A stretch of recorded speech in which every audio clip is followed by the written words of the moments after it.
Russia's Central Electoral Commission has barred opposition leader Alexei Navalny from running in March's presidential election against Russian President Vladimir Putin, per the BBC. Navalny was convicted of embezzlement earlier this year after a 2013 verdict on the same charges was overturned by the European Court of Human Rights, which determined that he had received an unfair trial. Why it matters: Navalny is seen as the only person who can credibly challenge Putin, who is running a fourth term as president, in next year's race. After the decision, he called for his supporters to boycott the presidential vote in protest. A provision of the new tax law could bring as much as $400 billion in corporate cash from overseas back into the United States, per the Wall Street Journal. That's because of the repatriation provision, which gives U.S. companies a one-time tax break to bring back overseas earnings and cash, meaning they'd have to sell foreign holdings and buy assets denominated in dollars. The bottom line: Bank of America, Merrill Lynch, BNP Paribas and RBC Capital Markets all believe the dollar will start 2018 stronger, according to forecasts released in the last several weeks. Out of those banks, however, only analysts at RBC predict the currency will hold those gains into year-end. Building to a five-game lineup, the NBA has steadily tried to compete with the NFL's Thanksgiving Day viewership with Christmas Day games. The Washington Post took a look at how the NBA could take aim at the NFL's ratings reign. The numbers the NBA isn't there yet. In 2016, the NFL saw nearly 30 million viewers per game on Thanksgiving, while the NBA only attracted about 5 million people on Christmas. The NFL is the American obsession. The NBA is not. It's the obsession of some of us, but not on the scale of the NFL, Richard Crapo, a retired American sports historian from the University of Central Florida, told the Post. Analysts have adjusted shipment projections for Apple's iPhone X for the first quarter of 2018, saying lower demand will prompt fewer orders, Bloomberg reports. The numbers one analyst, Zhang Bin of Sinolink Securities Co., predicts 35 million shipments, which is 10 million less than his original forecast.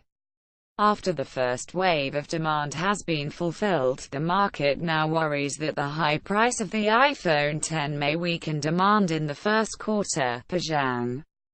Food and Drug Administration Commissioner Scott Gottlieb says he's trying to promote generic competition to help bring down drug prices, but the Wall Street Journal gives us a timely reminder of why it's so hard to do that. It looks at the case of lomustine, a 40-year-old cancer drug that isn't covered by a patent anymore, yet the price has risen by $1,400% since 2013, and it still doesn't have a generic competitor. The bottom line: Gottlieb tweeted this morning that this year FDA approved a record number of generic drugs, but the piece notes that drug makers can face high costs to enter the markets against some expensive drugs. They also have to spend time to win regulatory approval, and some may decide it's not worth the effort to create generic versions of drugs for small patient populations. The United States negotiated a $285 million reduction in its funding to the United Nations as part of the international body's 2018-2019 budget, per the U.S. mission to the UN.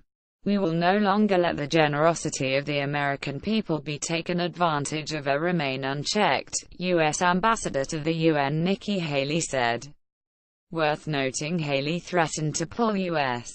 funding from the UN after the General Assembly voted against President Trump's decision to recognize Israel as Jerusalem's capital Thursday. The United States will remember this day in which it was singled out in this assembly, she said. We will remember it when, once again, we are called up to make the world's largest contribution. President Trump has reportedly been briefed on a suicide bombing in Kabul, Afghanistan, early Monday morning. What happened per CNN? At least 10 people have died and 5 are injured after a suicide bomber detonated an explosive near an office of the National Directorate of Security (NDS), which is close to the U.S. Embassy. Update: ISIS has claimed responsibility for the bombing through AMAQ, its news arm, NPR reports.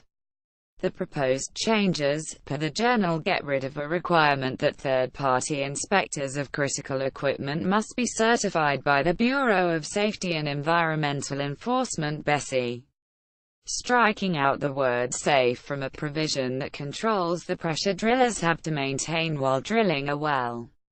The BSEE said the use of the word is redundant. Offshore facility operators won't be required to certified inspectors send reports to BSEE about mechanical integrity of equipment. Trump, while vowing to cooperate with a special counsel, has also encouraged attacks on Mueller's credibility, tweeting that the investigation is the greatest witch hunt in U.S. political history. The controversy, percolating for months, escalated dramatically in early December with the revelation of text messages in which one of Mueller's former top investigators, Peter Strzok, called Trump an idiot last year. Trump tweeted, "Report ANTITRUMP FBI agent LED Clinton email probe now it all starts to make sense. Republicans in Congress took the cue, seizing upon the texts to attack the credibility of the FBI and the Mueller investigation."